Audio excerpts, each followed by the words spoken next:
देखिए तो महादेवी, बांसुरी के स्वर सुन के कैसे सो गए हमारे कुमार।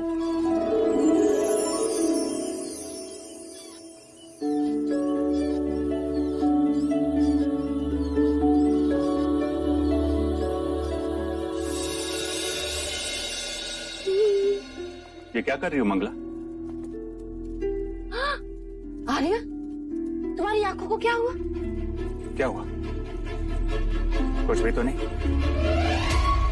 अगर कुछ हुआ नहीं है तो फिर देखकर भी पूछ क्यों रहे हो?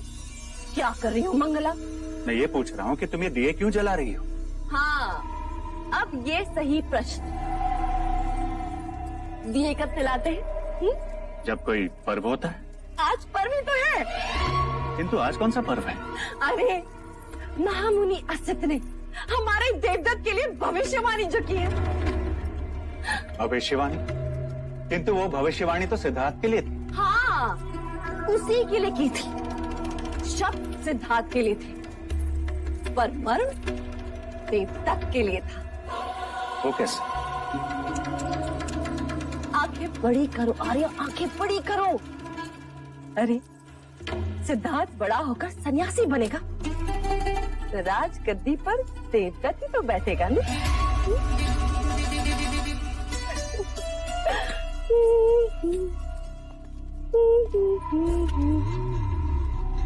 कितनी दूर तक सोच लेती हूँ। मैं कितना भाग्यशाली हूँ कि मुझे तुम जैसी अर्धांगिनी मिली। और मैं कितनी अभागी।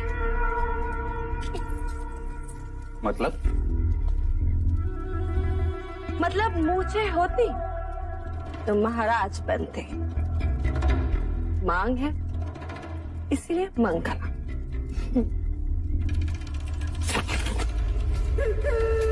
और बहुत ही शीघ्र राजमाता। देवदत्त कहाँ है? मुराज खेले मेरे साथ, मैं आपको हरा दूंगा। पुत्र इस समय नहीं, इस समय मैं अकेले रहना चाहता हूँ। नहीं, मैंने बोला आप खेलिए मेरे साथ। कौन है इस समय नहीं? नहीं, आप मेरे साथ अभी खेल। कौन है इस समय नहीं? आके सो जाओ। देवदत्त, देवदत्त उठ, उठ, रोना बंद कर और याद रख, महाराज को अब तेरी कोई आवश्यकता नहीं। इनका अपना पुत्र जो आ गया। मंगला, क्या अनर्थ कह रही हो? सही तो कहा महाराज, दाहिना हाथ हमेशा मुंह की ओर ही जाता है। जब कुमार नहीं थे तब यही देवदत्त था जिसने आपके अकेलेपन को अपने बचपन से भर दिया। क्षमा कीजिएगा महाराज, मेरे देवदत्त ने आपके एकांत को भंग कर दिया।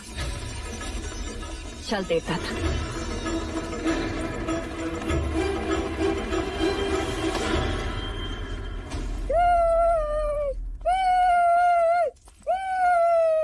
शांत, शांत हो जा।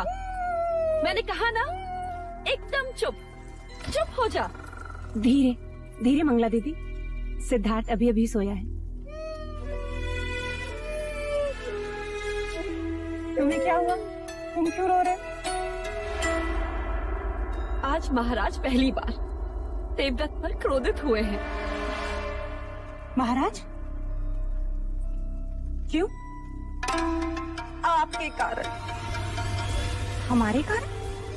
आप महादेवी माया को वचन देकर भूल गई महादेवी प्रजापति। आपने कहा था कि आप दोनों का ध्यान रखेंगे, परंतु युवराज सिद्धार्थ के लालन पालन में इस तरह डूब गई हैं आप कि व्यथा में डूबे महाराज पर ध्यान ही नहीं रहा आपका। माँ तो बन गई, परंतु पत्नी का धर्म भूल गई। इस समय जब महाराज को आपके शयन कक्ष में होना चाहिए, वो व्यथित राज्य सभा में बैठे हैं। आप महादेवी हैं, किंतु आयु में मैं आपसे बड़ी हूँ। आपका ध्यान रखना मेरा कर्तव्य है, इसलिए बिना मांगे आपको सलाह दे रही हूँ। ऐसे कोमल अवसर में अपने पुरुष को अकेला नहीं छोड़ना चाहिए। आप समझ रही हैं ना? चल देवता,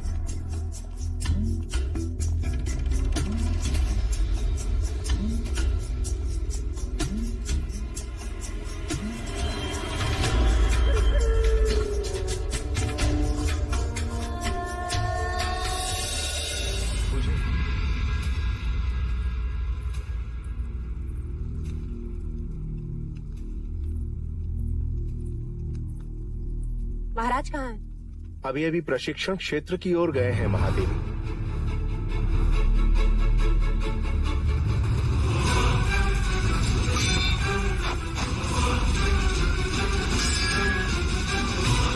मेरा पुत्र सन्यासी बन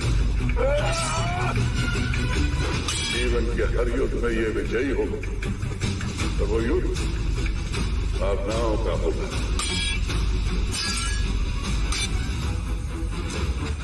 भले इसने तेरे क्षत्रिय कुल में जन्म लिया हो, पर रूप सन्यासी का लेकर आया है। क्षमा महाराज। दोस्त माना नहीं, मैं बेध्यान हो गया था।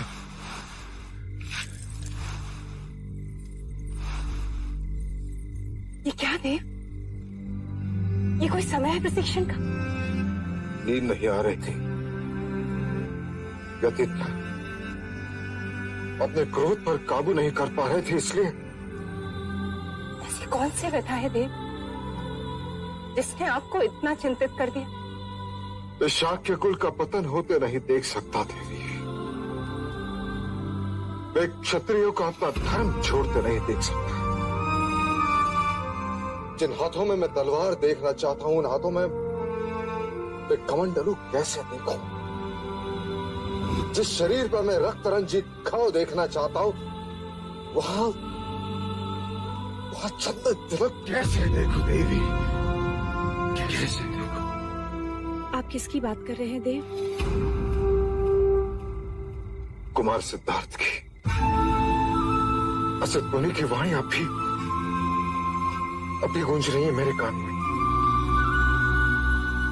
आप अकारण ही व्यथित हो रहे हैं देव। कल किसने देखा है? इतना जब तब यज्ञ के पश्चात एक पुत्र हुआ, और वो भी सन्यासी। ऐसा कुछ नहीं होगा देव। असद मुनि की वाणी कभी असत्य नहीं हुई देवी। किंतु भविष्य के गर्भ में क्या है यह कोई नहीं जानता। मैं तुमसे पूछता हूँ देवी, तुम्हें क्या लगता है? जिस भव्य वस्त्र से सन्यासी का चोला बनता है, उसी भव्य वस्त्र से हमारे राज्य का परचम बना है। वस्त्र हमारे पास है और हमें उसका क्या करना है, यह तो हमारे ही हाथों में है ना देव। आप कुलगुरु वाचस्पति से विचार विमर्श करें, वह अवश्य ही कोई मार्ग सुझाएंगे। हाँ देवी।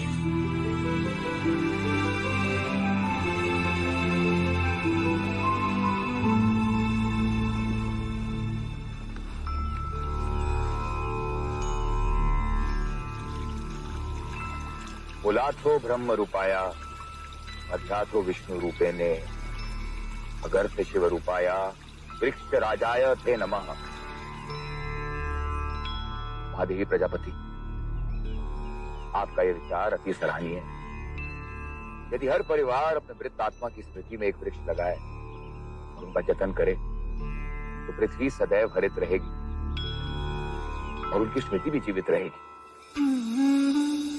आज हमने ये वृक्ष लगाकर माँ देवी महामाया की स्मृति को सदैव के लिए धरती से जोड़ दिया है। महादेवी महामाया की, महादेवी महामाया की, महादेवी महामाया की।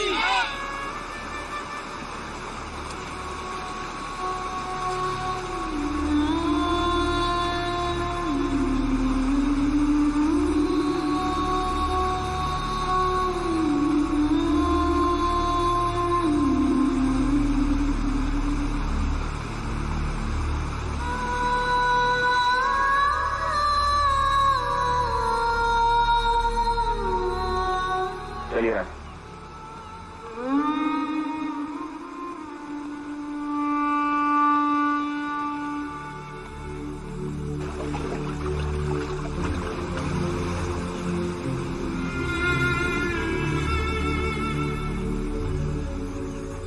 मुझे आपके मार्गदर्शन की आवश्यकता है।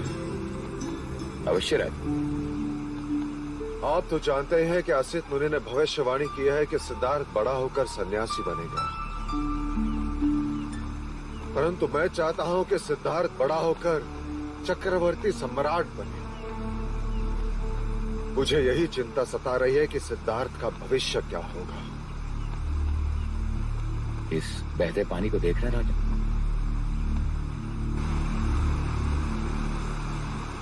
यदि आप इसके प्रवाह को मोड़ना चाहेंगे तो क्या करेंगे राजा? गुरुवर्य, एक गहरी नहर बनानी होगी ताकि पानी उस नहर से बहे। परंतु इसका प्रवाह तो सीधा है। यदि ना मुड़ा तो पानी को रोकना होगा गुरुवर्य। उसके आगे बांध बांधना होगा ताकि पानी का प्रवाह मुड़ जाए।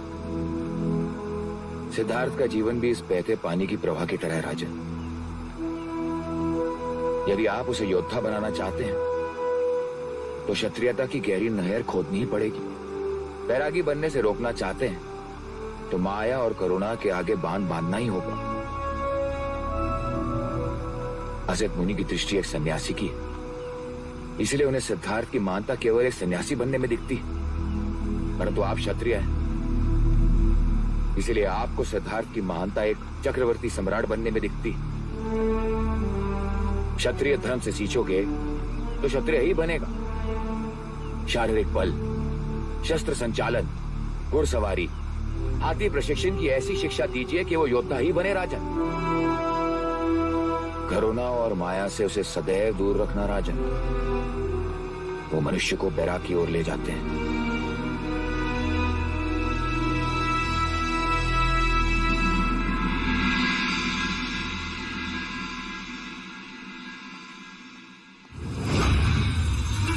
महाराज, वो भी अकेले? सही अवसर। मंगला, तुम? इतने दिनों पश्चात आपसे अपना नाम सुनकर मन आनंदित हो गया महाराज। अच्छा हुआ। मैं भी तुमसे कुछ बात करना चाह रहा था। क्या हुआ? परख रही थी कहीं मैं सपने तो नहीं देख जो महाराज आज मुझसे बात करना चाहते। आज का दिवस तो मेरे लिए एक उत्सव ही है। कहिए ना महाराज। अब हम सबको मिलकर युवराज का ध्यान रखना है। आप कहें तो मैं आपका भी ध्यान रख सकती हूँ महाराज। कुछ मर्यादाओं का उल्लंघन अच्छा नहीं होता और कुछ इच्छाओं का दमन संभव नहीं होता महाराज। तुम फिर से वही बात कर रही हो? क्योंकि मैं वो बात आज तक नहीं भुला सकी। मेरी प्रजापति में ऐसा क्या था जो दूसरे विवाह के लिए आपने उसे चुना और मुझे आपके दूसरे भाई से ब्याह करना पड़ा, जबकि मेरी असली चाह तो आप ही थे महाराज। ये सारी बातें अतीत की है मंगला। फिर ये बात आज भी मेरे आगे प्रश्न बनकर खड़ी है महाराज। तो आज उस प्रश्न का उत्तर भी सुन लो। दूसरे ब्याह की बात महादेवी महामाया की इच्छा थी और प्रजापति उसकी बहन। उसमें मेरे रुचि या अरुचि का कोई प्रश्न नहीं और ये बात अब व्यर्थ है, समय का नाश है। सच्चाई के साथ चलेंगे तो सब आनंदित रहेंगे, अन्यथा इतिहास दर्शाता है कि परिवार का कलह महाभारत तक पहुंचा है।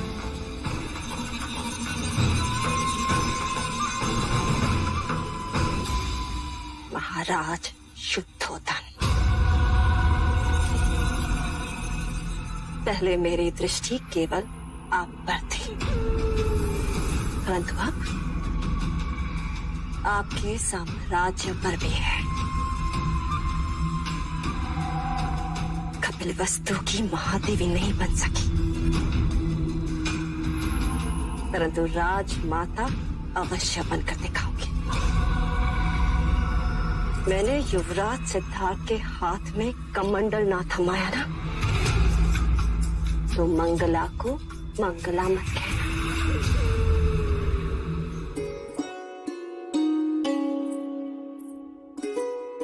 अब देखें कैसा लग रहा है। महादेवी प्रजापति, क्या हम भीतर आ सकते हैं? आपको भीतर आने के लिए आज्ञा की आवश्यकता कब से पड़ गई? आइए छोटे राजा।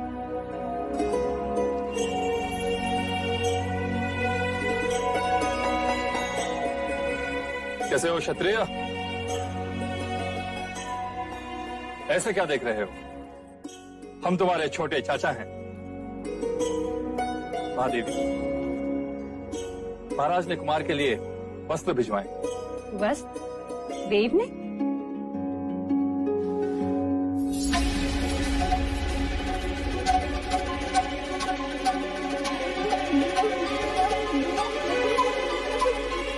लोहे की चादर? प्रतिरात्र कुमार को यही वस्त्र उड़ाकर सुलाया जाए, यही भाई महाराज का आदेश है। महाराज चाहते हैं कि कुमार अभी से लोहे से खेलें, उसे छुएं, उसे अपना लें, जिससे बड़े होकर उन्हें लोहा भारी न लगे। आपके भाई महाराज इस वक्त हैं कहाँ? पता नहीं महादेवी, किसी गुप्त मंत्रणा के लिए गए।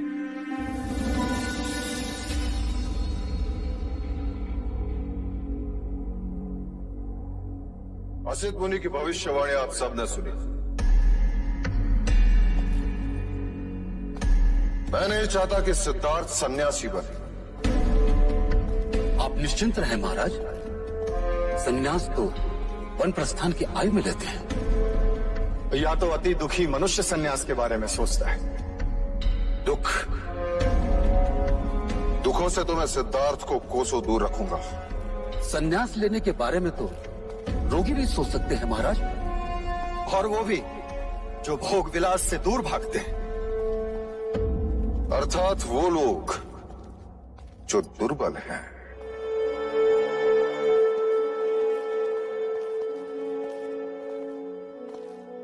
इसका तात्पर्य यह है कि हमें दुखी और दुर्बलता से,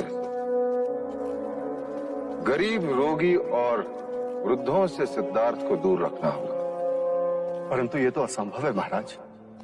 राज्य में गरीब, वृद्ध, रोगी, प्रजाजन तो रहेंगे ही। उन सबसे सिद्धार्थ को कैसे दूर रख सकते हैं?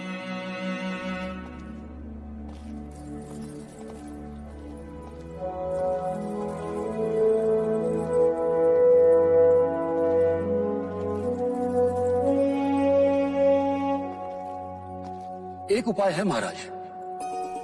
कैसा उपाय सेना? क्यों ना हम राज्य के सभी दुखों को बाहर कर दें।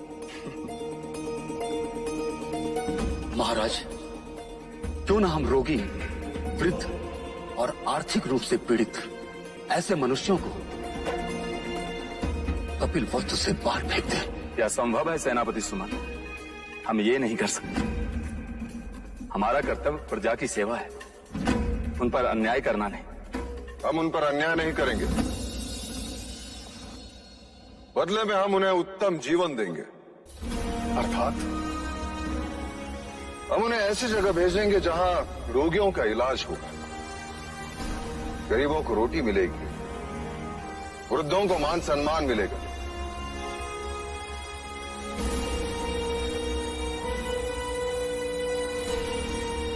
क्या आपको मेरा प्रस्ताव अच्छा नहीं लगा? लोक कल्याण के साथ साथ हमारा हेतु भी पूर्ण हो जाए। क्षमा महाराज, किंतु इतने लोगों को हम बसाएंगे कहाँ? ये लोग हमारे कहने से जाने भी तो चाहिए। मैं स्वयं उन्हें समझाऊंगा। और नहीं माने तो? नहीं माने तो हम उन्हें बलपूर्वक मनाएंगे। शस्त्र के आगे शास्त्र भी झुकते हैं। पहाड़ की दूसरी ओर एक आरोग्य धाम, एक नई नगरी का निर्माण करेंगे।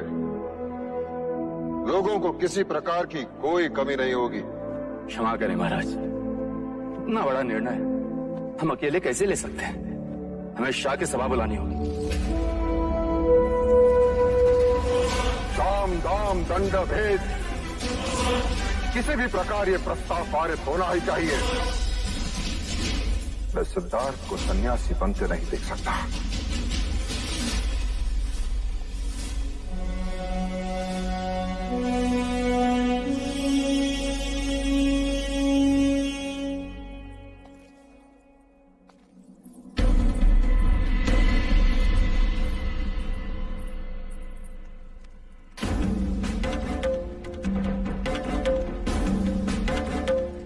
हमारी सभा संबोधन के बाद प्रस्ताव सर्वानुमति से पारित होना चाहिए। आप निश्चिंत रहे महाराज, सभी को समझा दिया गया है। कोई सिक्कों की बोली समझा तो कोई तलवार की भाषा, कोई विरोध शेष नहीं है।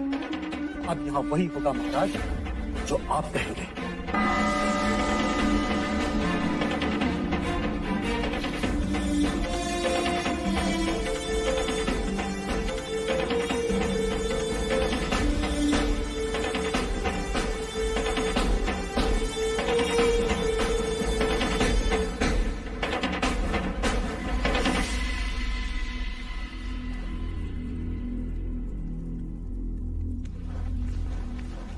आज की तत्काल सभा का तात्पर्य यह है कि मैं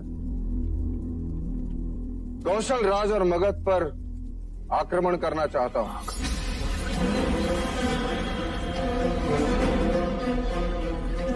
क्या हमने कुछ असत्य कहा? क्या हमें से हर एक शाक्य ये नहीं चाहता कि कपिल वस्तु का विस्तार हो? किंतु उन दोनों से युद्ध का विचार तो आत्मघाती है महाराज शुद्धोधन। कीचक जी, मैं 20 वर्ष पश्चात की बात कर रहा हूं। यदि कल फल खाना हो तो उसका बीज हमें आज ही बोना होगा।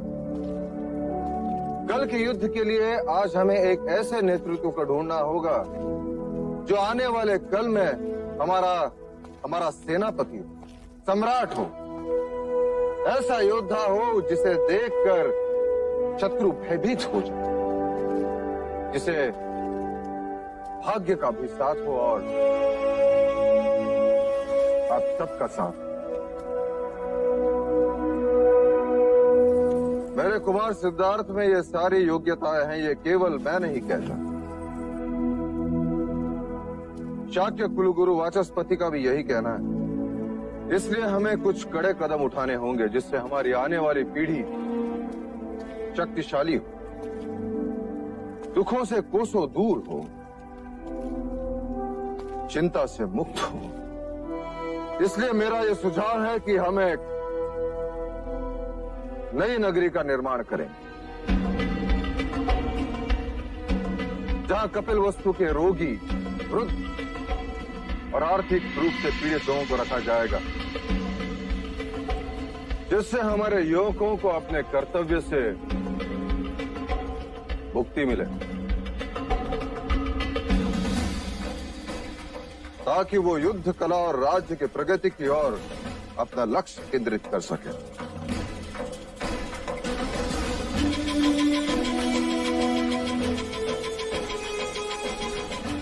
यदि मेरे प्रस्ताव पर किसी का विरोध हो तो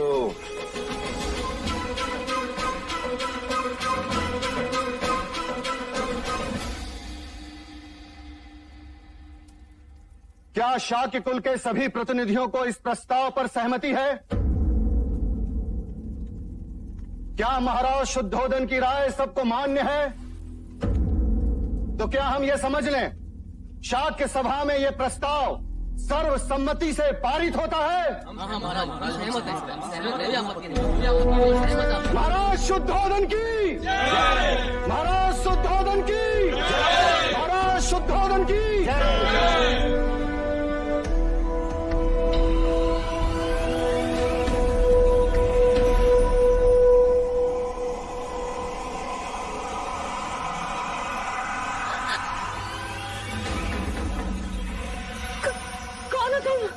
हमारी दादी तंत्र मंत्र जानती है, आपने कहा था ना। लीजिए, इस बादाम को आप अपने पास रखिएगा, देखिएगा आज आपको कोई न कोई शुभ संदेश मिलेगा। हाँ ठीक है, जाओ यहाँ से। शुभ संदेश मिलते ही इसे पानी में बहा दीजिएगा। हाँ ठीक है, जाओ। आओ दादी।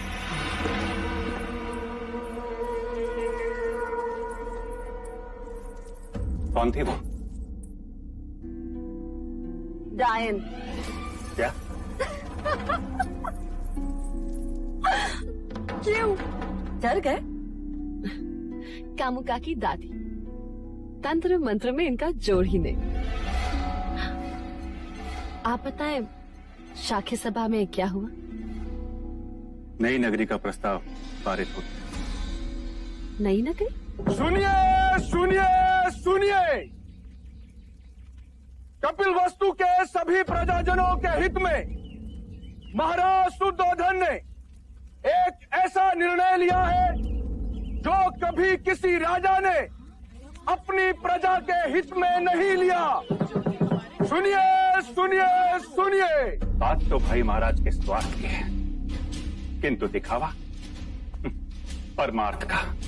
और ये प्रजा है कि उनको और कुमार सिद्धार्थ को आशीर्वाद दे रही है। नई नगरी, सचमुच ऐसा परमार्थी राजा ना हमने कभी देखा न सुना। कुमार सिद्धार्थ जुक जुक जिए। ये तो अनर्थ है, प्रजा की आंखों में धूल झोंकने की बात है आर्य। हमें कुछ ऐसा करना होगा जिससे महाराज का मुखौटा उतर जाए, प्रजा को सच्चाई का पता चले, महाराज शुद्धोधन अपमानित हो और कुमार सिद्धार्थ को भी प्रजा अभिशाप माने। किंतु ये कार्य करेगा कौन?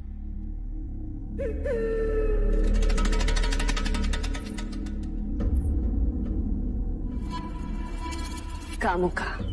नई नगरी का लाभ लेने के लिए सभी गरीब, वृद्ध और रोगियों को 2 दिन में कपिलवस्तु छोड़कर वहां जाना होगा। ये फैसला जनहित में है, इसलिए महाराज आप सभी से सहयोग चाहते हैं जिससे बल का उपयोग ना करना पड़े। ऐसे कैसे बोल रहे हैं ये लोग? हाँ, ऐसे कैसे कर सकते हैं राजा, बताओ तो।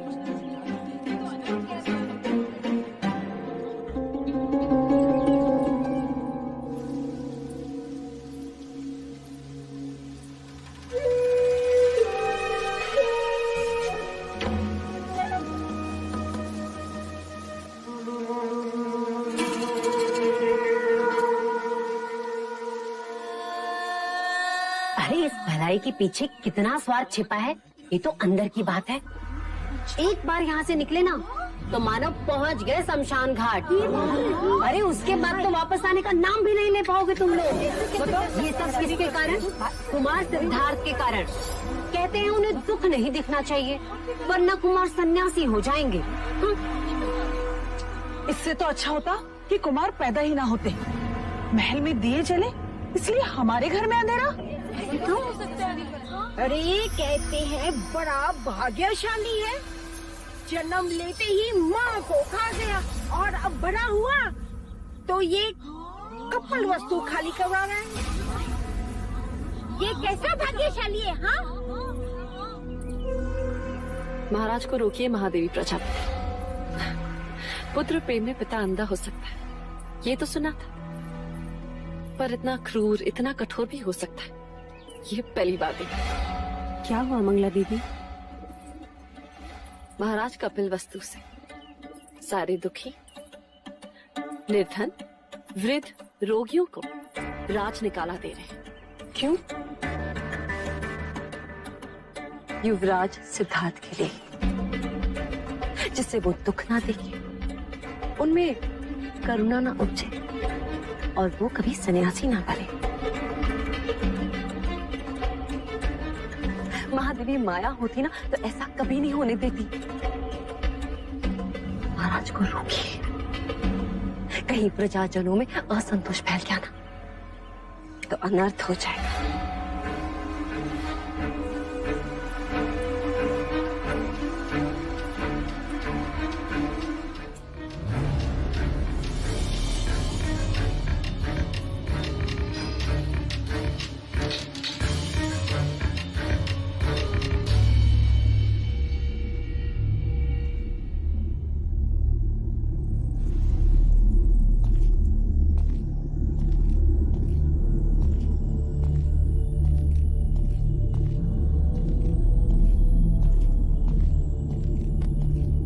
प्रजापति तुम?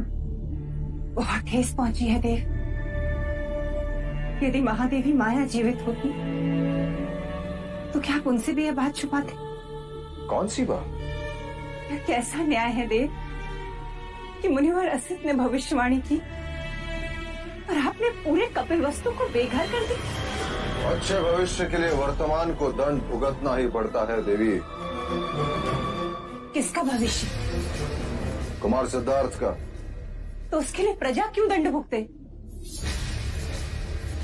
अभी भी समय है देव, अपना आदेश वापस ले लीजिए, अन्यथा प्रजा का रोष हमें जीने नहीं देगा। क्या मिलेगा आपको यह करके? कपिलवस्तु को भावी सम्राट जो संपूर्ण भारतवर्ष पर राज करेगा। प्रजा को दुखी करके कभी कोई राजा खुश नहीं रह सकता देव। किस किस से दूर रखेंगे आप कुमार को? प्रकृति के भेद छुपाए नहीं छुपते। आप उनसे मनुष्य का दुख छुपाएंगे, मृत्यु छुपाएंगे, किंतु वृक्ष से गिरते पीले पत्ते कैसे छुपाएंगे? मुरझाते फूल कैसे छुपाएंगे देव? देवी, तुम्हारी भावनाएं मुझे दुर्बल कर रही हैं। और पुत्र प्रेम आपको निष्ठुर। कहीं ऐसा ना हो कि कुमार बड़े हो और इस कांड का उल्लेख निकले तो उनका सर शर्म से झुक जाए। प्रजापति, ये मत भूलो कि मैं उसका जन्मदाता हूँ। मेरा अधिकार तुमसे बढ़कर है। मैं उसके लिए जो कुछ भी कर रहा हूं उसके हित में कर रहा हूं। ना वो दुख देखेगा ना मृत्यु जिससे वैराग्य उत्पन्न होता है।